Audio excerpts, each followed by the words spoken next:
মাশাআল্লাহ, original chocolate colour মিলি racer টাউনশিপের মাদি ডিম নিয়ে বসা আছে।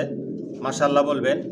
আমার লফ থেকে যে বাচ্চাগুলো বিক্রি করে রেডি করি, শর্ট ভিডিওতে ওদের বাবাগুলো দেখাই। আমার লফ থেকে কোনো মাস্টার পেয়ার রানিং পেয়ার বিক্রি করি না। সাবস্ক্রাইব করে নেবেন, নোটিফিকেশনটি প্রেস করবেন নতুন ভিডিও দেখার জন্য। আমার লং ভিডিও দেখবেন। লং ভিডিওতে বাচ্চা অ্যাডাল নিউ অ্যাডাল দেখানো হয়, দাম বিস্তারিত সব কিছু বলে দিই। ফোন নাম্বার অ্যাড্রেস দেওয়া থাকে। জনসন লাইনের লংয়ের কবুতর দিয়ে শর্ট মিডল লং সবভাবে রেস করা যায়। রেসারের মধ্যে সব আইটেম রেসার আছে। একদিক দিয়ে রেডি করতেছি, একদিক দিয়ে বিক্রি করতেছি। কোয়ালিটি সম্পন্ন কবুতর পালি, কোয়ালিটি সম্পন্ন বাচ্চা রেডি করে নিজের লফ থেকে বিক্রি করি। জিরো পরের বাচ্চা থেকে শুরু করে অ্যাডাল নিউ অ্যাডাল পর্যন্ত বিক্রি করি। অ্যাডাল নিউ অ্যাডাল যেগুলো বিক্রি করি আলোচনা সাপেক্ষে, যেগুলো দিয়ে কখন ডিম বাচ্চা করাই নাই, আপনারা আইসাও নিতে পারবেন, হোম ডেলিভারি নিতে পারবেন। Original racer.